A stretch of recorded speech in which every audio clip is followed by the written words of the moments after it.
Forget the sanitized hospital dramas you see on television, because real frontier medicine was a blood-soaked nightmare where doctors wielded tools so brutal, so dangerous, they'd land you in federal prison today. These weren't healers in the modern sense. They were glorified butchers armed with instruments of torture disguised as medical equipment, dispensing deadly poisons as miracle cures and performing procedures that killed more patients than they saved. Today, we're exposing 13 medical tools that frontier doctors used daily, devices so horrific and substances so toxic that modern law has banned them outright.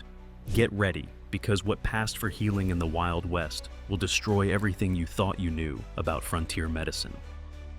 Number 13, the bone saw, the amputation specialist. Picture a saw designed for one purpose only, cutting through human bone as quickly as possible, while the patient screamed in agony. The frontier bone saw wasn't just a medical instrument, it was a speed tool engineered to sever limbs before shock and blood loss killed the patient. These weren't delicate surgical instruments. They were modified carpenter's saws with aggressive teeth that could bite through a femur in under 60 seconds. Civil War surgeons and frontier doctors prided themselves on amputation speed, racing against time as patients thrashed against leather restraints. The saw's teeth were designed to cut on both the push and pull strokes, maximizing efficiency while maximizing trauma to surrounding tissue. Doctors kept them sharp, often sharpening between patients without proper sterilization. The psychological impact was devastating. The sound of a bone saw cutting through living tissue echoed through field hospitals and frontier clinics, a mechanical scream that haunted survivors for life. Today, bone saws still exist in surgical settings, but they're powered, precisely controlled, and used only under strict anesthesia protocols. The hand-powered frontier version, wielded by doctors who'd amputated hundreds of limbs, would violate modern surgical standards and patient safety regulations. But efficiency came at a terrible cost. The aggressive teeth tore through not just bone, but surrounding muscle, nerves, and blood vessels, creating wounds that festered and killed patients days or weeks after seemingly successful operations. Frontier doctors viewed the saw as their most essential tool, the difference between a quick amputation and a slow death from gangrene. They were right about one thing: speed mattered, but their methods guaranteed that survival remained a desperate gamble. Number 12, the trepanning drill, the skull opener. Imagine a hand-cranked drill designed to bore holes directly into a living human skull. The trepanning drill was frontier medicine's answer to head trauma, seizures, and mental illness. A device that opened the brain to the open air based on the theory that releasing pressure would cure everything from headaches to insanity. Doctors positioned the drill bit against the skull and cranked, cutting through bone while the patient either thrashed in restraints or sat remarkably still, hoping the procedure would end their suffering. The drill's spiral bit carved through the skull's outer table, through the spongy diploid layer, and stopped just short of the brain's protective membrane. In theory.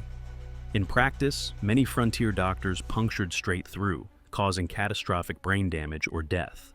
The technique dated back to ancient times, but frontier physicians embraced it with disturbing enthusiasm.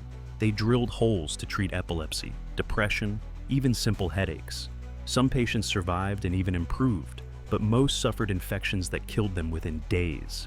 Today, neurosurgeons occasionally perform controlled craniotomies using powered precision tools in sterile operating theaters.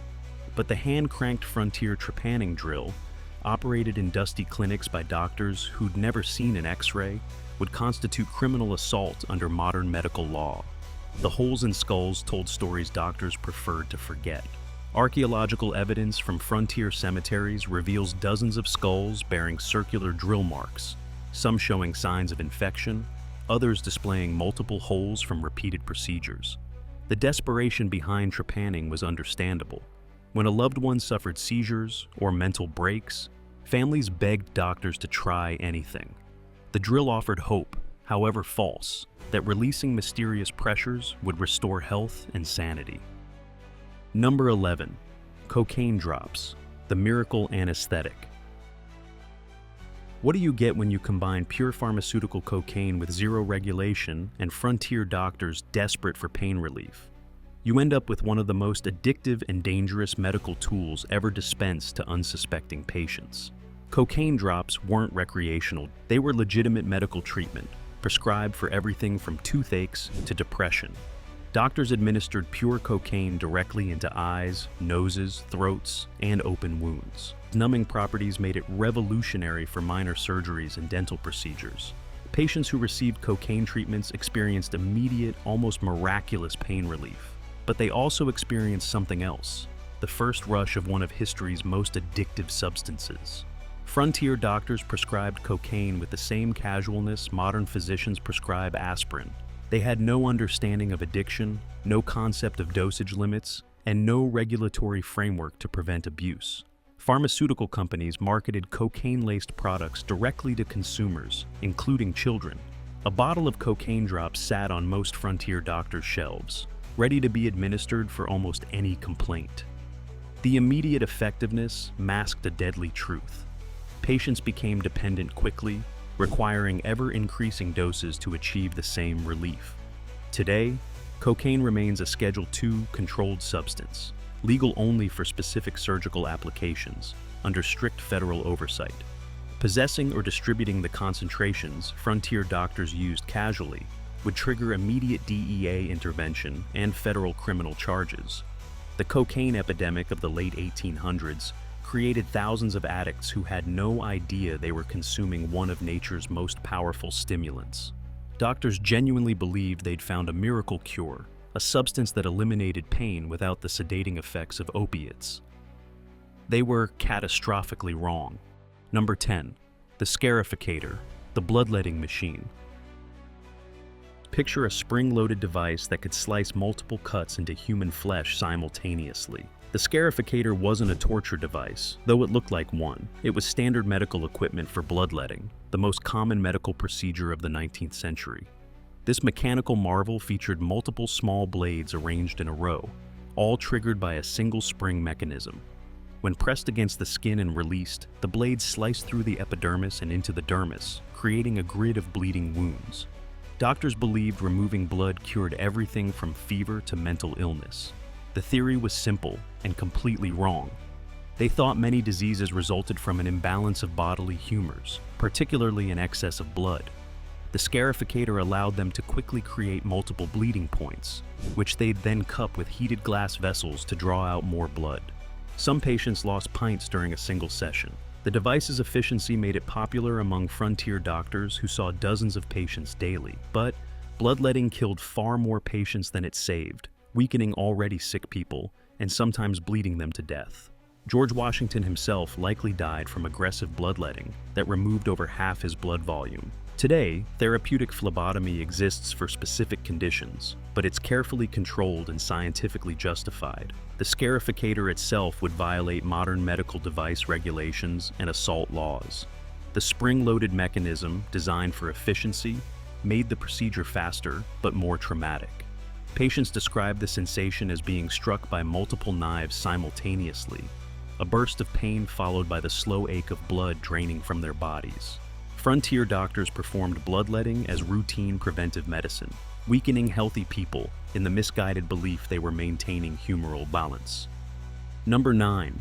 Mercury pills, the toxic cure-all. Imagine swallowing pills made from one of the most toxic substances known to science, pills your doctor prescribed as routine medicine. Mercury pills, often called calomel or blue pills, were Frontier medicine's miracle cure, dispensed for constipation, syphilis, typhoid fever, and dozens of other conditions. These weren't trace amounts. Each pill contained significant quantities of mercurous chloride, a compound that delivered toxic doses of mercury directly into the digestive system. Doctors prescribed mercury pills with absolute confidence, unaware they were slowly poisoning their patients. The pills did produce dramatic effects. Mercury's toxic properties killed intestinal parasites and stimulated violent purging, which doctors interpreted as the disease being expelled from the body. Patients reported feeling different after taking mercury, though that difference was actually mercury poisoning manifesting as neurological symptoms, kidney damage, and systemic toxicity. Abraham Lincoln himself took mercury pills regularly for depression, and some historians believe the medication contributed to his documented erratic behavior and physical symptoms. Frontier doctors carried mercury pills as a standard treatment, sometimes prescribing them for weeks or months at a time. The cumulative toxic load destroyed patients' health from the inside out. Today, mercury is recognized as a severe neurotoxin. Medical use is banned, except in trace amounts in some vaccines. Prescribing the doses Frontier doctors used routinely would constitute poisoning and trigger immediate criminal prosecution.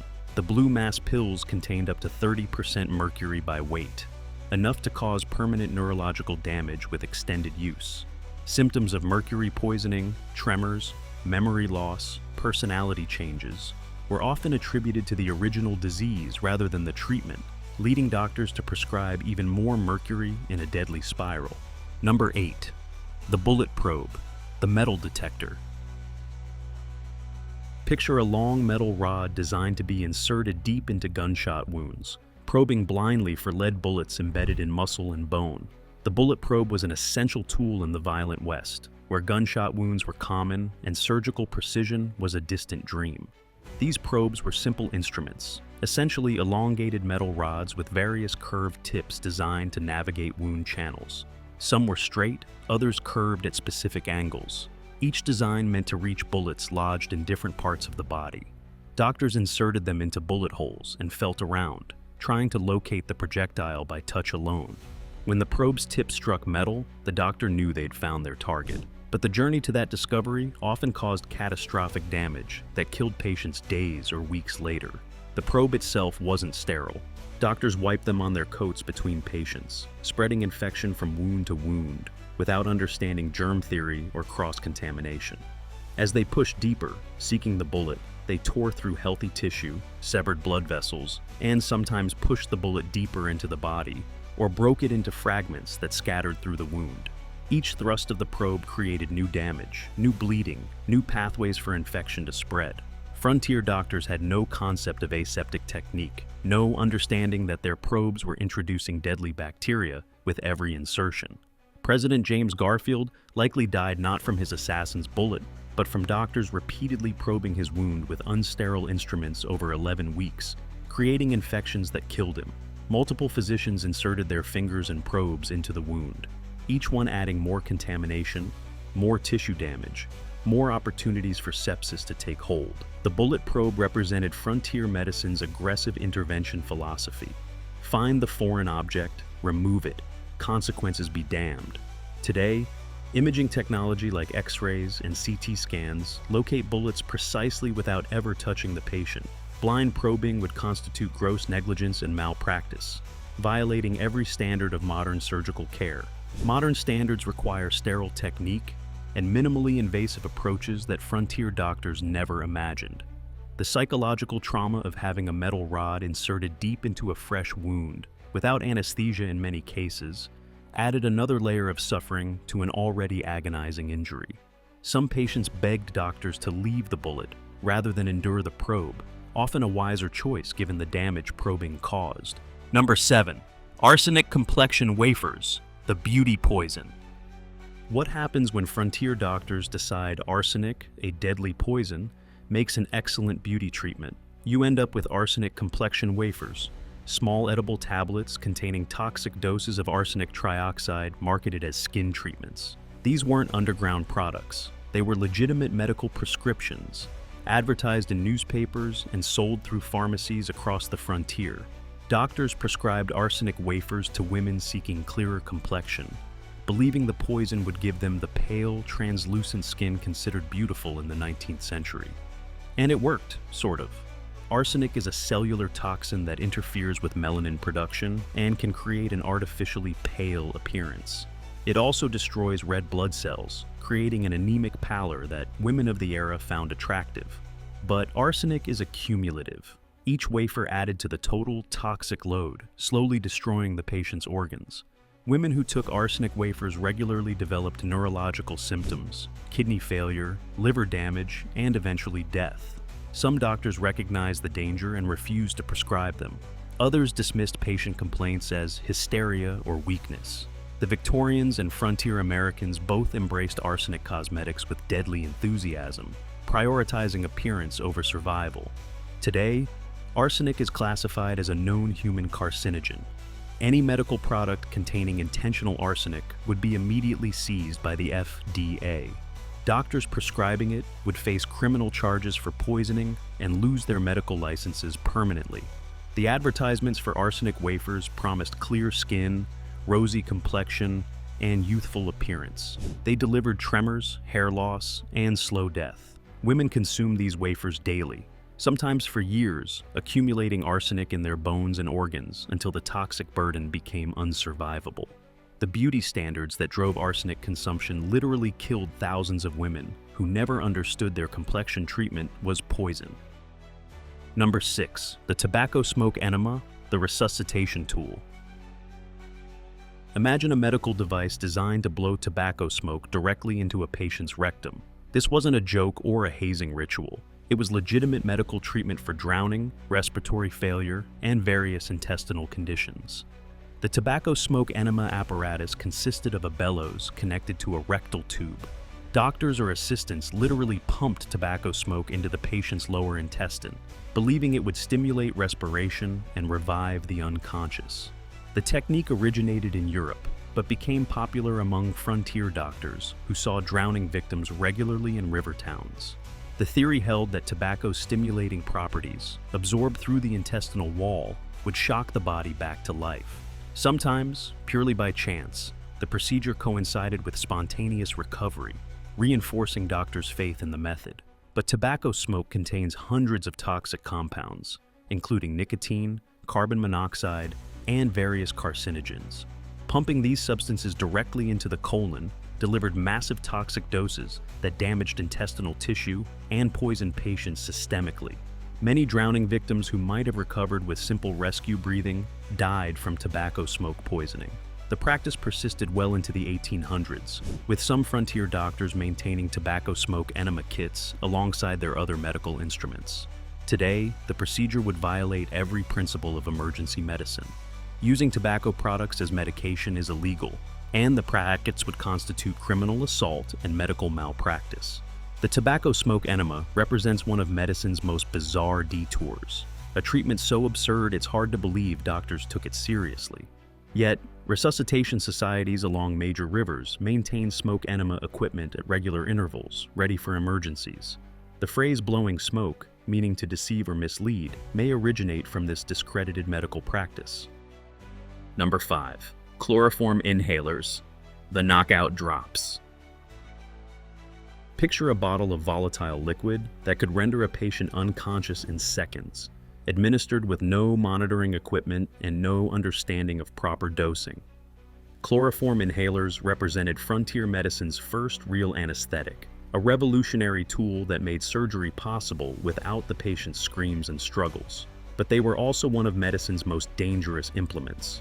Doctors dripped chloroform onto a cloth or specialized inhaler and held it over the patient's face, waiting for unconsciousness. The margin between effective anesthesia and fatal overdose was razor thin. Too little, and the patient woke during surgery, experiencing unimaginable agony. Too much, and the patient's heart stopped, killing them on the operating table. Frontier doctors had no way to monitor heart rate, breathing rate, or blood oxygen. They judged anesthetic depth by observation alone, often miscalculating with fatal results.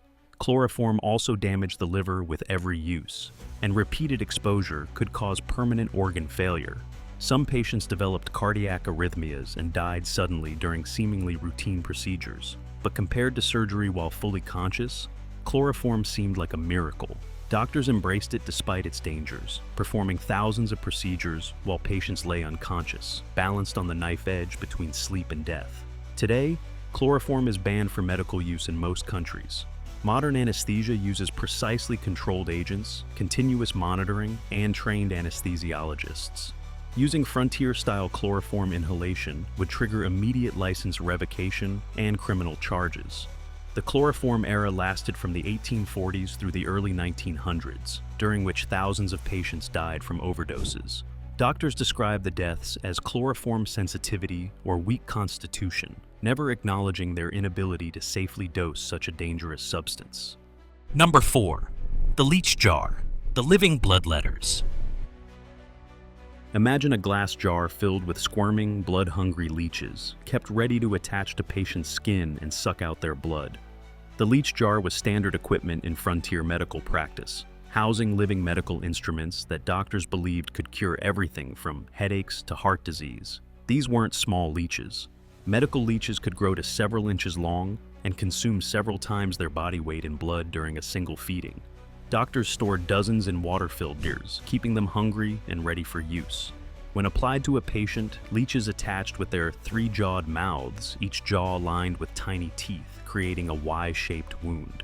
They injected anticoagulants to keep blood flowing freely, then gorged themselves until they dropped off, swollen to several times their original size. Frontier doctors placed leeches on specific body parts, believing blood removal from those locations would cure localized ailments.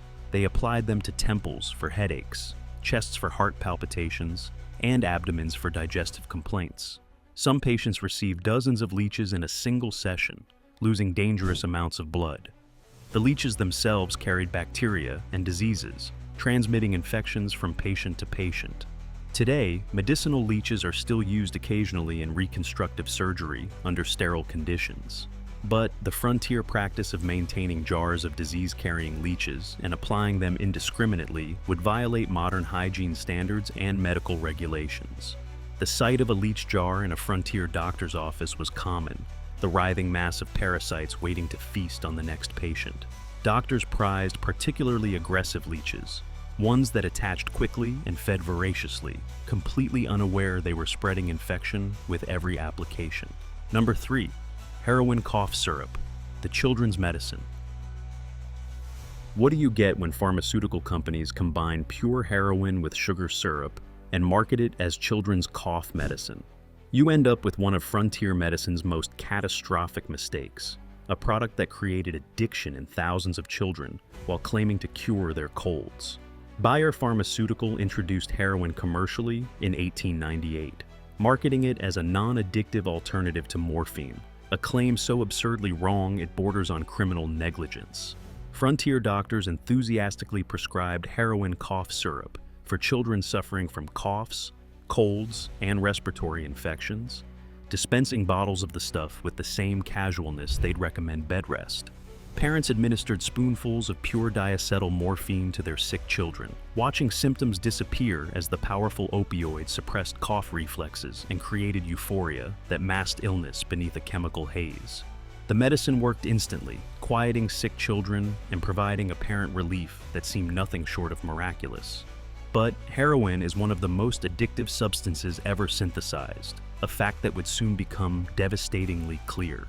Children given heroin cough syrup developed dependence within days, their young bodies craving the drug with an intensity that terrified parents who didn't understand what was happening. They began demanding the medicine even after their illness resolved, crying and begging for just one more spoonful. Parents noticed their children becoming irritable and physically sick when the medicine was withheld, suffering through symptoms of withdrawal they didn't recognize as addiction. Doctors prescribed refills freely, believing the drug was safe because Bayer told them so, trusting pharmaceutical marketing over clinical observation.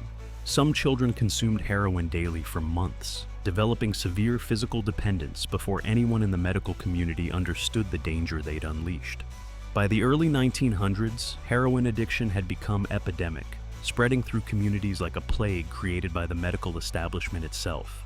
The government finally banned non-prescription heroin in 1914, but the damage was done. Today, heroin is a Schedule I controlled substance, illegal for any medical use, and possessing or distributing it triggers severe federal penalties, including decades in prison. The heroin cough syrup bottles, with their cheerful labels featuring happy children, represented one of the medicine's darkest chapters. Number 2. The amputation kit, the speed surgery set. Picture a leather case containing every tool necessary to remove a human limb in under 3 minutes.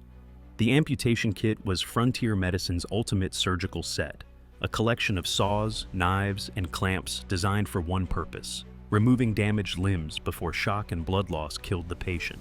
These kits contained specialized instruments perfected over decades of battlefield surgery, a tourniquet to stop arterial bleeding, multiple knives in varying sizes to cut through skin and muscle, the bone saw to sever the limb, retractors to pull back tissue, clamps to secure bleeding vessels, needles and catgut to close the stump. Every tool optimized for speed over precision. Civil War surgeons could amputate a leg in 2 minutes, shoulder to disposal. Frontier doctors matched this pace, racing against time as patients screamed or passed out from pain.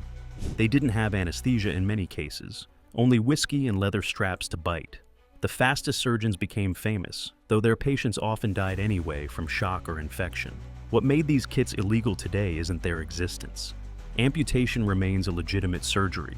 It's how they were used. No anesthesia, no sterile technique, no informed consent, no post-operative care.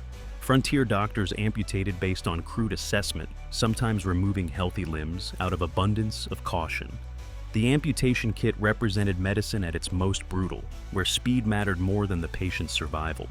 Modern standards require anesthesia, sterile technique, imaging, and team-based surgical protocols that frontier practitioners never knew. The amputation kits were status symbols among frontier doctors, fine leather cases containing gleaming instruments that inspired both hope and terror. Doctors who owned complete kits advertised their surgical capabilities, attracting patients who needed desperate interventions. But the survival rates told a grimmer story. Most amputations resulted in death within weeks from infection or shock. Number 1. Radium water, the radioactive tonic. The deadliest medical tool in frontier medicine wasn't a blade or a poison. It was radioactive water, marketed as a health tonic. After Marie Curie discovered radium in 1898, unscrupulous manufacturers and misguided doctors embraced radioactive products with lethal enthusiasm. Radium water, marketed under brands like Radithor, contained actual dissolved radium salts. Doctors prescribed it for arthritis, impotence, fatigue, and mental illness. Patients drank bottles of radioactive water daily, believing they were consuming liquid health. The radiation did produce immediate effects. It stimulated cellular activity, creating a temporary feeling of energy and well-being. But radium is one of the deadliest substances on Earth. It concentrates in bones, emitting alpha particles that shred DNA and destroy tissue from the inside. Patients who drank radium water regularly developed radiation poisoning. Their bones became riddled with holes, their jaws literally rotted away, and they developed aggressive cancers throughout their bodies. Eben Byers, a wealthy industrialist, drank over 1,400 bottles of Radithor before dying in 1932.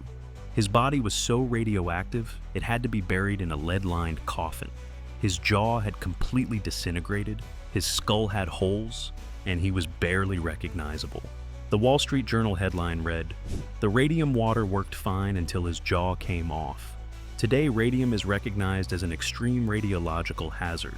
Selling radioactive health products would trigger immediate FDA and Nuclear Regulatory Commission intervention, with criminal charges for distributing radioactive materials. The radium water craze represented humanity's dangerous enthusiasm for new discoveries without understanding their risks. Radium glowed in the dark, seemed magical, and initial exposure created genuine feelings of vitality. By the time patients realized something was wrong, the radioactive decay had already destroyed their bodies from within, condemning them to agonizing deaths. From saws designed to remove limbs in minutes to radioactive tonics that dissolved bones from within, frontier medicine was less about healing and more about surviving treatments that often proved deadlier than the original disease. These 13 tools represented the cutting edge of 19th century medical practice, instruments and substances that doctors believed would cure their patients. Instead, they created addiction, poisoning, radiation exposure, and unnecessary trauma on a scale that's difficult to comprehend from our modern perspective. What passed for medical care in the Wild West would land practitioners in federal prison today, facing charges ranging from criminal negligence to voluntary manslaughter. Modern medicine evolved specifically to prevent the horrors these tools created.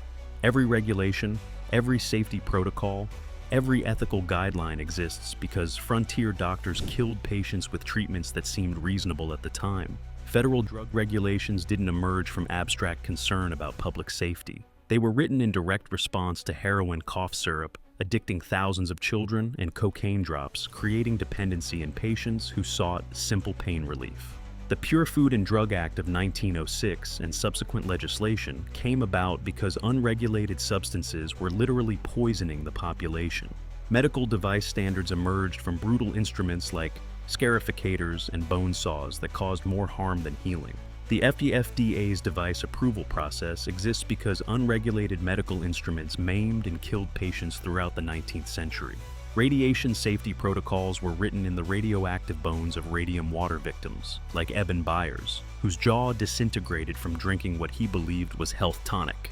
Nuclear regulatory frameworks emerged directly from the catastrophic consequences of marketing radioactive substances as medicine. Every modern medical safeguard represents a lesson learned in blood on the frontier. Informed consent requirements exist because doctors performed amputations and trepanning without explaining risks or alternatives. Sterile technique protocols emerged after countless patients died from infections, introduced by unclean instruments. Anesthesia standards developed after chloroform killed patients on operating tables. Prescription drug controls arose after mercury pills and arsenic wafers poisoned thousands who trusted their physicians. Each regulation tells a story of suffering that preceded it. The distance between frontier medicine and modern healthcare isn't just technological, it's ethical, legal, and fundamental. We don't just have better tools, we have completely different philosophies about what constitutes acceptable medical practice. Frontier doctors operated under the principle that aggressive intervention, regardless of consequences, was better than doing nothing. Modern medicine operates under the principle of first, do no harm, recognizing that sometimes the best treatment is no treatment at all. These tools are illegal today not because we're squeamish, but because we finally understand that medicine's first duty is to protect patients from harm, including harm caused by medical treatment itself. The frontier doctors who wielded these instruments weren't monsters. They were products of their time, working with the knowledge available to them, genuinely believing they were helping their patients. But their sincerity didn't make their treatments any less deadly. History judges them not by their intentions, but by their outcomes. And the outcomes were catastrophic. So, which of these illegal medical tools shocked you most? Drop your thoughts in the comments. Subscribe for more deep dives into the dark history that medical textbooks prefer to forget. Until next time, keep exploring.